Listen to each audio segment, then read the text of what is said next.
Welcome into PressBox Live. I'm Stan the Fan Charles of PressBox and PressBoxOnline.com.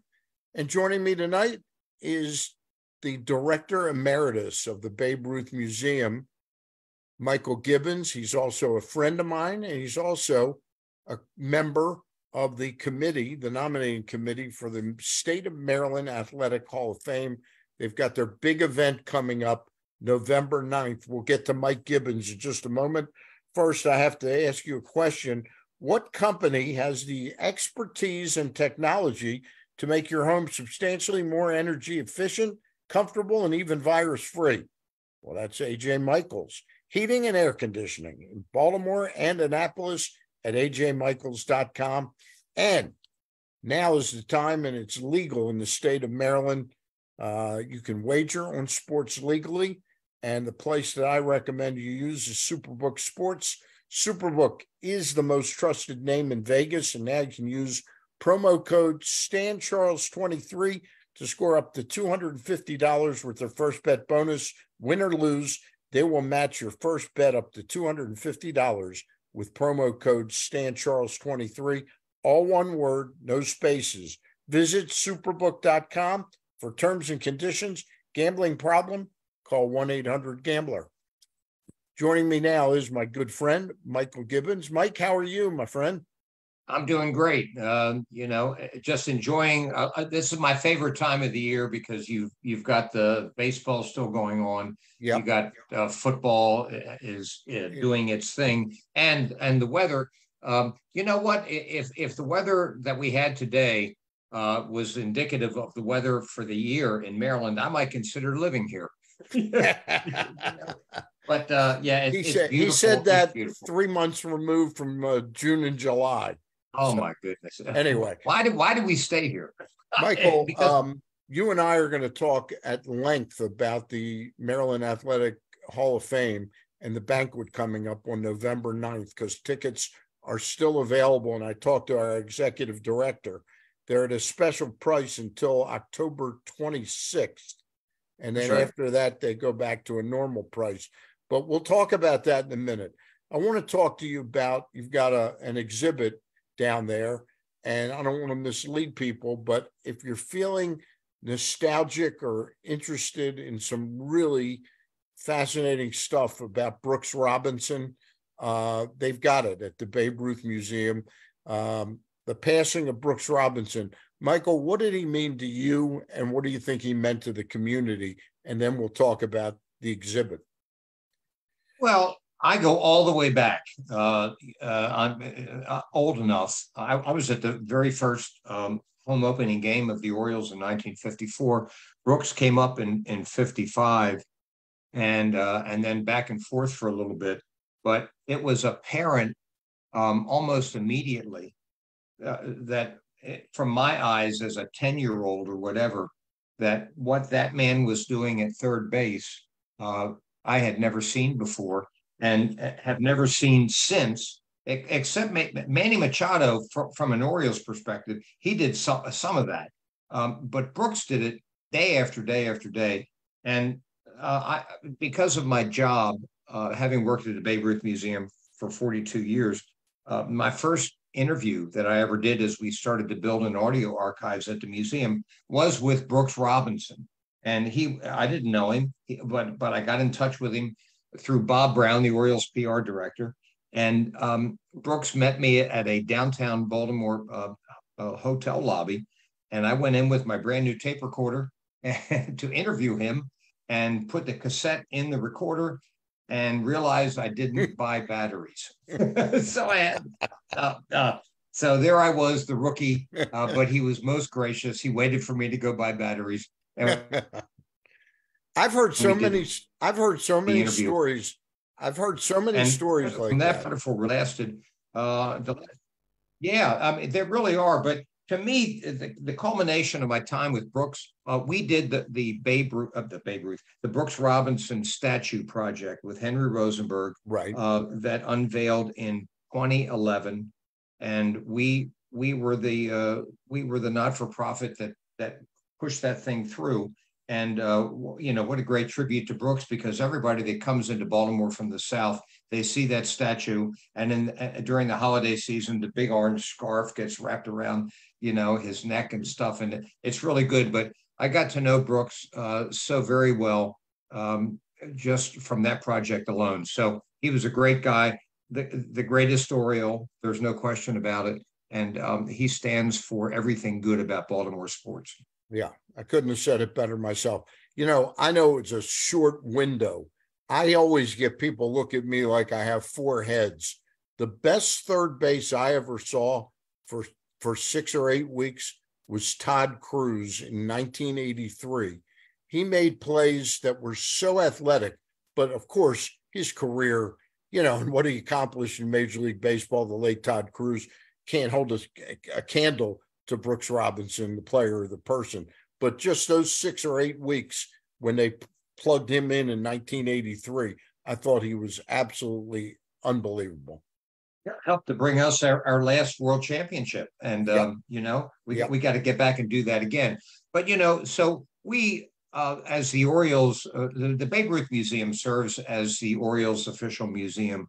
And we needed to get something up on Brooks pretty quickly. Yeah. And so some of the items what we do is we use artifacts, memorabilia, to help interpret the story of whatever we're trying to tell. And in Brooks' case, it's things like one of his gloves. I mean, he's known for his glove. We have a glove on display.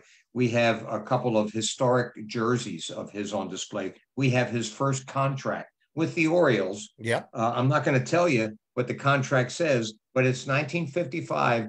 And if people come down, they'll find out his signing bonus and how much he made a month. And it wasn't a lot. It wasn't a lot so of money. It's a very cool. But we like to say at the Babe Ruth Museum, if you come to see us, you'll come to see the real deal in person. Yep. Not through a video monitor or a computer monitor, but you go down and you get up close and personal with some of these artifacts that are just incredible. And so I hope you get to come down. This exhibit will be here through opening day of next year. So you have the winter time to come down and visit. All right. Give me your hours of operation down there. Winter hours.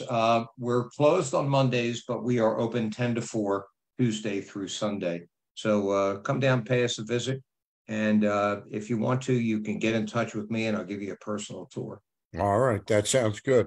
We wanted to have you on because you and I are both members of the selection committee for the Maryland State Athletic Hall of Fame. We've got our banquet coming up on November 9th. It's at Martin's West. It starts at 6 o'clock. And how can people buy tickets, Mike? Well, they can go to the Maryland State Athletic Hall of Fame website to get information about tickets and purchase tickets. And as you mentioned before, they're going to be $100 a piece until October 26th when they go back to their regular price of $125. So get in now because and that would be MDS Athletic Hall of Fame, Maryland State Athletic Hall of Fame. Go there and you'll be able to get all the information you need. I just went on site and found it myself, so it is there. Yeah, and if you don't remember that exact thing, if you Google Maryland State Athletic Hall of Fame banquet, the website will also get a link to the website will come up. Yeah, that'll be really good. This year, the event will be November 9th at Martin's West. It will open at 6 p.m. You get a wonderful dinner. You get to meet all kinds of VIP celebrity athletes and sports people. Mike Gibbons and Stan Charles. And stuff like that. So you get all of that. We will be there. They have a silent auction. And then the induction. This year we have 7 inductees going in. And if I can, Stanley, Adrian Dantley. Adrian Dantley may be the greatest high school basketball player that this state has ever produced. And he is going to be inducted this year. And actually, my son and I are going out to film him on Saturday, shooting free throws at DeMatha. And he said, I'm a little nervous about the shooting free throws at this point, but we'll see how we do. Harold Solomon, perhaps the greatest Maryland tennis player of all time. I loved Harold Solomon. And I got a funny story to tell you. My wife, when she was about 30 years old, my wife was Jane was a vice president for Budget Rental Car. Who owned all the Budget Rental cars down in Florida? Harold Solomon's father. So Jane knew Harold Solomon's father for 25, 30 years. He's passed away, but she wants me to pass along. She's going to send me some to the event next in November 9th with some pictures of his old man. Yeah. So. Well, so I have not met him. I will meet him. We're going to be filming him next week, but I hear he's a great guy. And certainly we know that he was a great tennis player. Scott Garceau is going to receive the John Stedman Award this year, which is given to non-uniform personnel. One day Stanley will get the award, I'm sure. But anyway, Scott is so important to this community, continues his work with the Orioles. I think if he's done half of the Babe Ruth Museum events. You've done the other half. And but Scott is a community player all the way. He is much beloved here, and he is being inducted with the John Stedman Award. And you know what's interesting about him? He's had a career as a TV sports anchor. Right. We know him from doing the Ravens play-by-play for a number of years. He also did like the Maryland play-by-play. I mean, the not University of Maryland, the Philadelphia Stars, the CFL. He did some of that. And also, Scott had a career as a talk show host for a long time, and now he's back doing what he loves, which is play-by-play, which he used to do years ago with Brooks Robinson on Channel 2. And think about that. Yeah. I mean, we interviewed him, and his story is so unique and so wonderful. And I'll tell you what, he's a great guy. And if you want to come out and thank Scott for all that he's given to this community for the last many decades, since he got to Baltimore in the 80s, this would be a chance to do it. He's all goosed up about this, so come on out. Chrissy Weller, who was a longtime University of Maryland women's basketball coach, she is being inducted into the Hall of Fame with the Coach's Legacy Award. And we interviewed her down at College Park, and she's getting up in the years, but she's still got all of her zest and she's ready to go. But she said, give me a basketball. I'm going to go out in the court. And she tried to shoot free throws, and she was just terrific. Jermaine Lewis was long forgotten in this community. Yeah. But so important as a star receiver at the University of Maryland in the early 90s, and then being drafted number 6, I think 5 or 6 in the Ravens' first draft class, 1996, and went on to be a star in Super Bowl 35. Yeah. And he's so excited, and you really got to come see this guy. Just reading about him, I'd forgotten he returned a punt for 43 yards for was that a touchdown? But he returned a kickoff for a touchdown. So he had about 120, 140 return yards in that game. Oh, he was significant. I mean, the difference maker, because his touchdown run on the kickoff directly followed the Giants, who got a touchdown on a kickoff, and he answered that. Yeah. And we asked him, we said, how'd you do that? He said, I knew how to zig at the right time. and so he did. Dominique Dawes, gymnast, premier gymnast, really helped to break the color barrier for American gymnastics back in her day. An Olympian, a magnificent woman. And 3-time Olympian, I think. 3 times. Yeah. Just incredible.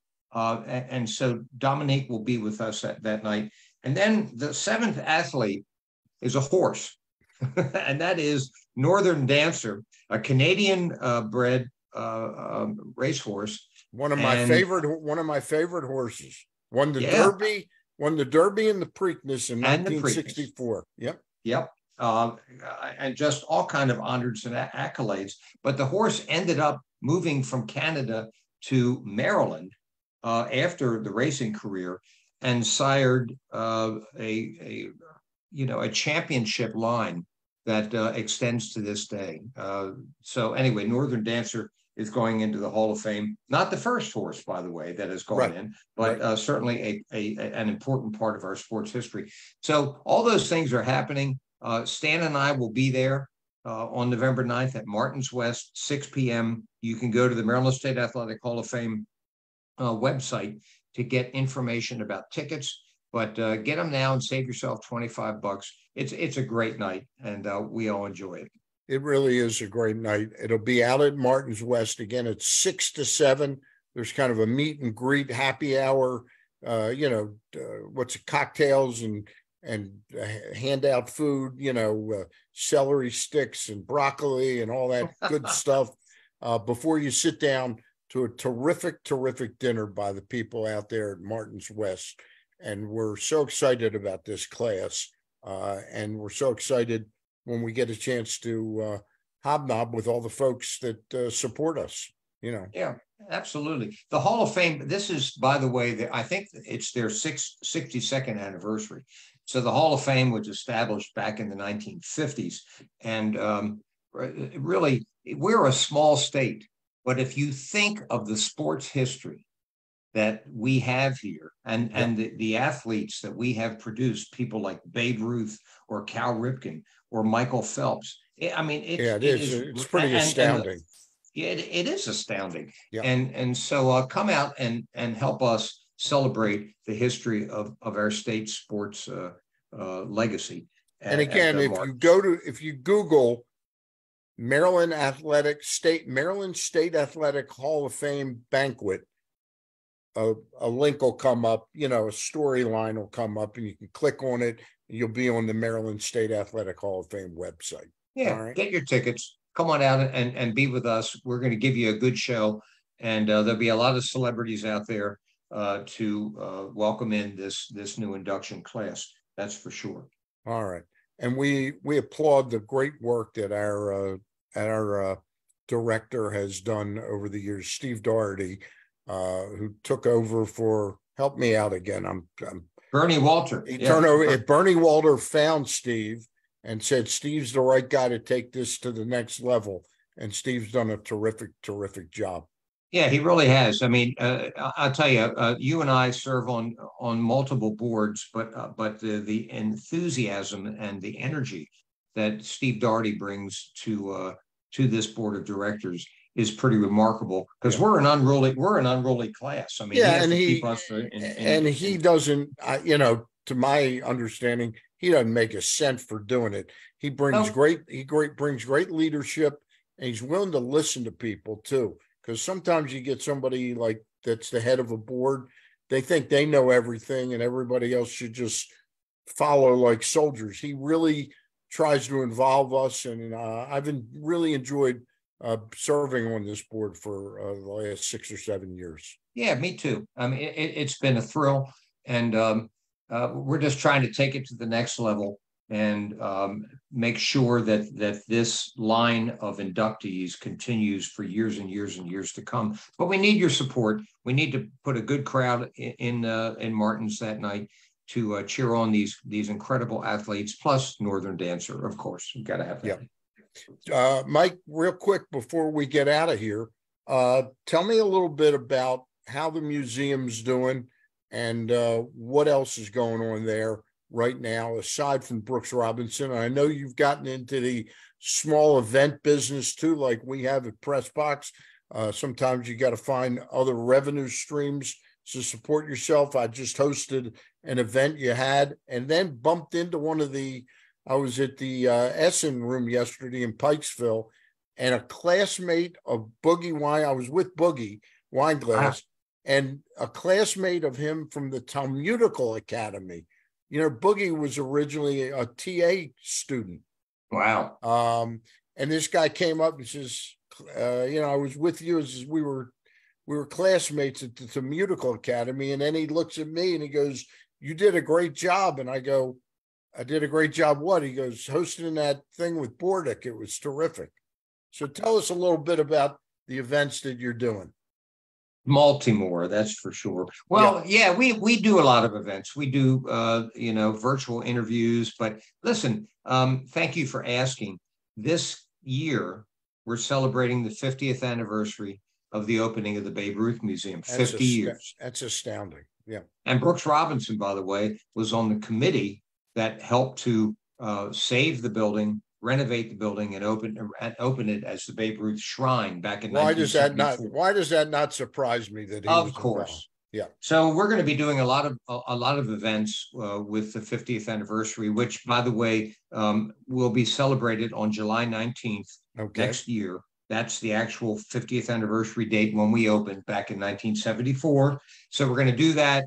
We're going to have a new exhibit of Babe Ruth items. But also, there's another hugely significant anniversary date coming up next year for Baltimore fans, and that is that on April 13th next year, the Orioles will celebrate their 70th anniversary. 70th anniversary for the first game they played at Memorial Stadium. In Detroit. In Detroit, yep. In Detroit. I was at that first game at Memorial Stadium 2 days later, April 15th. But anyway, they opened in Detroit. But 70 years.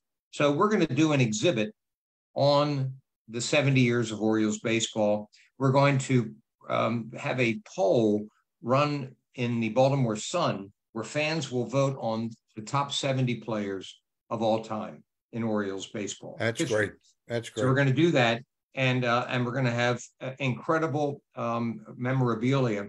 The Orioles' first manager, Jimmy Dykes, 1954. He lasted 1 year. They were bad. Was he the manager that was traded? No, I don't think so. Okay. No, I don't think so. Paul Richards took over in 55. Right. But we have Jimmy Dykes' uniform from 1954. Amazing. I want you to think about that. It's like, okay, that's kind of that makes my day, when we can present that to the public. But anyway, we're going to divide the 70 years into 7 decades and give you the top 10 players from each decade and what went on in that decade. Obviously, some decades were a little thin on material compared to others, but nevertheless, what is your number one Orioles moment, on-field moment? Boy, can you do it? Well, I mean, is it a team moment or an individual moment, or I just got to choose? Well, I'll tell you mine. I still the creation of Orioles magic. Okay. The Doug DeCinces. Yeah. I mean, that boom, that's big. I would tend to agree with that. I'd say 66 winning that first series was such a shocker, the way they won it. And then the Brooks plays in 70 were so incredible. But I would agree with you. I think that the significance of DeCinces' home run being what kind of lit the fire that got us enough support over about what would you say, about a 10-year period from 79 to 88 until they were able to get the deal done to build a stadium that will ensure that Oriole baseball will be here for a long, long, long time. As long as Fort McHenry. Yeah, exactly. In the words of John Angelos. Yeah. So anyway, but anyway, we're going to get into that a little bit and pick the greatest moments of the 70 years of Orioles baseball. And so those are things, 50th anniversary of the museum, 70 years of Orioles baseball, that'll be going on. But come down and see this Brooks exhibit because you're going to see stuff that you won't believe and you'll see it right in front of you. Yeah, I saw it the other day when I was down there recording something for the Adrian Dantley film. And I just, looking at that contract that he signed and what it was worth, and now don't tell all people. No, I'm not telling anybody. It's none of their business if they're not going to come down and see. You got to come see. You want to find out how much Brooksy made? Yeah. He made less than John Unitas, who in John Unitas's first year, 1956, Unitas made $7,000. We have his contract too.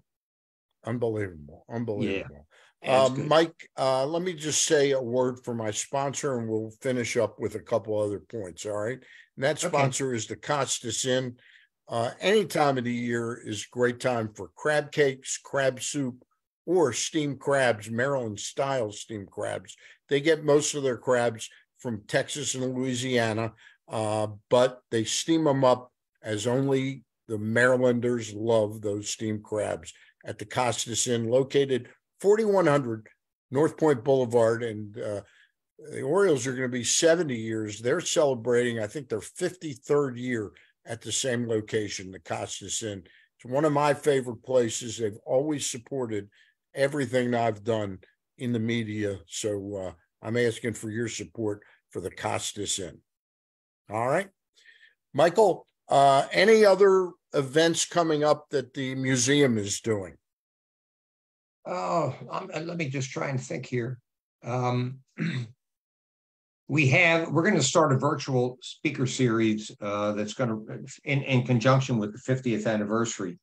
And so we have some shows coming up that will be, they're kind of like podcasts. Yeah. But we don't call them podcasts. We call them virtual programming, et cetera. So we're going to go heavy duty on Babe Ruth, but we also may be interviewing some Orioles from this year. We may do a show on Brooks Robinson with a couple of his teammates, well-known teammates. Let me leave you with this, or just tell you about this.